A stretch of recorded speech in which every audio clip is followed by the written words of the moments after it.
G'day YouTube, DownUnder Bricks here. What you building? Well, today we are heading off to a galaxy far, far away to where the saga begins with the Tantive IV. This is set 10198, has 1,408 pieces, comes with 5 minifigs, and this came out in 2009. This was an anniversary set that celebrates 10 years of Star Wars Lego. We've got lots to get through in this set. Of course, we're going to check the minifigs out. We're going to go right through the ship. We're going to do some comparisons. Let's get into it. Kicking off with the minifigures, of course, we get R2-D2, C-3PO, and a Rebel Trooper. I really love this helmet piece. Looking from the back, we do get a little bit of rear printing on the droids, but there's nothing on the Rebel Trooper. Next up, we have Captain Antilles and Princess Leia. So very nice to get the princess with this iconic hairdo. There's nothing on the back of this minifigure. There's no alt face print, but still a very special minifigure. And of course we have the captain here, Captain Antilles. Little bit of rear printing on the back of the torso, and we also do get some other rear printing. And here he is about to be force choked, and that's a great face print. Starting on the front of the ship, the first thing to mention, there are no stickers with this set. All of these pieces are printed. How awesome is that? We get a trans clear piece here with printing on it. This gives us our cockpit viewing area, and we can see our minifigs in there. This is a white piece underneath, again with printing. To open the cockpit, you just lift the top panel up like so. Not a lot of detail in there, but we do have seating for 2 minifigs. We do have some printed tiles in there and a couple of levers. Leaving the cockpit open for a moment, you can see we do get a printed tile down in the center there as well. Just closing it up, and we can just look along the side here. And the thing that amazes me with this set is the amount of greebling. It really is just covered in detail. I mean, we get detail all around the front of the ship here, and as we go down the side, it really is just amazing. Look at the amount of detail that we get in this set. It just looks fantastic. There's just greebling all down the side. If we go back along to this section here, the midsection, and just even underneath, we even get some detail underneath the ship, which is great to see. Now, just to sit your ship on a table like this, it basically just sits on this piece here and the front turret. Now that turret does turn. You can spin that around, and you can adjust these up and down as well. Now, it's just not the greebling that make this ship look so good, it's the clever use of pieces as well. We have these wedge bricks here just to add some more shape, with the cheese slopes underneath to give that rounded look. We have wedge plate here and the fins. That looks really good. A little bit more detail on the end of the escape pod, and even the use of wheel arches on the sides of the engine just make this ship really cool. Taking a look along the top of the ship, again loaded with detail. We have our top turret here, which spins. Again, you can adjust the cannons up and down. We have turrets on the side here as well that you can turn side to side. You can actually spin them right around if you wish, and it's just the detail along the top is just fantastic. Now we can lift this piece. Doesn't actually clip on at all, it just sits in there. Just uses these inverted slopes here just to hold it in place.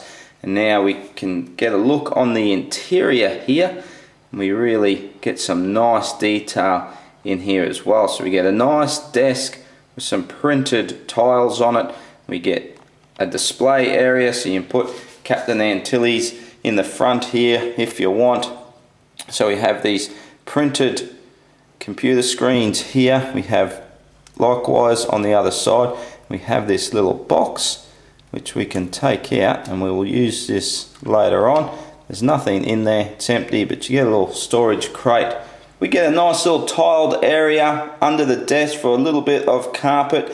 A very nice design for the desk as well. I really do like that. I don't think it's actually the first time that's been used. If I remember rightly, is the same desk that's in the Venator. Moving along to the next section of the Tantive, we get this little radar dish here that you can swivel right around. We get this middle section here. Now we can just lift that piece straight off, and inside we get a little cargo vehicle. So we can just put the display up like that. You can stand your minifigure on there, and this is where this crate comes into it. You can put your storage crate in there, and it's pretty simple little build, but a nice little feature all the same. And that just slips straight back in there. Put that back on, and there we go, a little bit further along, and we're not done yet because we have these awesome escape pods. You can just pop those straight off like so, and if you pop the top, there we have C3PO and R2D2 ready to make their escape. And just a quick look at the escape pod without the minifigs in there, and you can see we do get a little printed tile for a display panel in there, so we even get a little bit of detail inside the pod. And now on to the engines, and we looked at the side of the engines before and I showed the amount of detail, but have a look at the top. Holy dooly, this is just fantastic, the amount of detail. Each panel here is the same, but we get some different detail on this engine here, and we just get little pieces of different colors thrown in here, another different colored brick there, you can see down the side here, and it's just not all exactly the same. It really does add to the build. So here we are with one final look at the Tantive IV, this time from the rear, and how good do those engines look. Fantastic design, just looks really cool. Of course, now it's time for a watch your building comparison, and if we're going back to where it all begins, there's only one set to compare it to, and that's the massive Imperial Star Destroyer from 2006. It's set 6211, and this thing really is a beauty. But that's going way back, so let's bring in a newer version of the Star Destroyer, and a set that some people may already have in their collection. Now, it just doesn't have the same oomph to it, does it? But this is set 75055, of course, the Imperial Star Destroyer from 2014. And while it is a lot smaller, it still looks great. The overall proportions are probably a little bit better than the older version. It's really solidly built. We're going to have to get used to this set because this will be the base model that LEGO are using to give us the first order Star Destroyer that's coming out in a few weeks' time. So if you're hoping for something a little bit bigger like me, we are going to be a little bit disappointed with the overall size, but it still looks like it's going to be a pretty decent set. And I think too, if we ever get a re-release of the Tantive IV, we have to get ready for a shrunken version. And just to finish off with a look from the back, just because the engines are so cool. Well, how much fun was that? So it's time to give you my final thoughts on this set, and I was just about to say this fantastic set because it really is, but let's have a look at some of the negatives that I feel this set could have done a little bit better with. Start with the minifigs. Great minifigs. I would have liked to probably seen one or two more Rebel Troopers. That would have been good. That just would have added a little bit more to the set. With the build itself, it's a little bit awkward to pick up. So if I just do that here, just trying to pick it up one-handed. You can sort of just do it there, but it is a little bit awkward to pick up and swoosh around. It's quite heavy on the back end with all those engines. So a handle for this set would have been a good idea.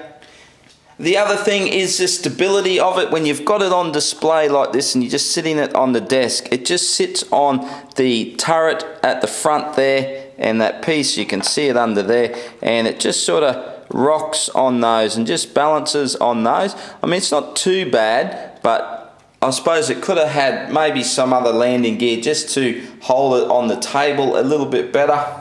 But you know what, with those few little things I've just pointed out there, I really don't care, because this set is one of my favourite Star Wars sets out of my whole collection. This one is right up there. It is absolutely fantastic. The amount of detail in this set, I mean, they really don't build big ships like this anymore. Sorry to say. With all the detail, the great use of pieces, the no use of stickers, just makes this set fantastic. Highly recommend this to anybody. If you can get your hands on this, you will not be disappointed. And hey, we can always hold out hope for another release of the Tantive IV. It really is a possibility with it again being in Rogue One. We are coming up to 20 years of Star Wars Lego, so who knows, they could do a throwback and give us another Tantive IV. How awesome would that be? I'd definitely get it. What about yourself? Let me know in the comments. All your thoughts. What do you think about this set? What do you think about this review? Let me know. Love to hear from you. Please give me a thumbs up. Subscribe if you want to see more. Don't forget to use that Amazon shopping link down in my description. That would help me out. Thank you everybody for taking the time to watch, and I'll see you in the next video. Bye for now.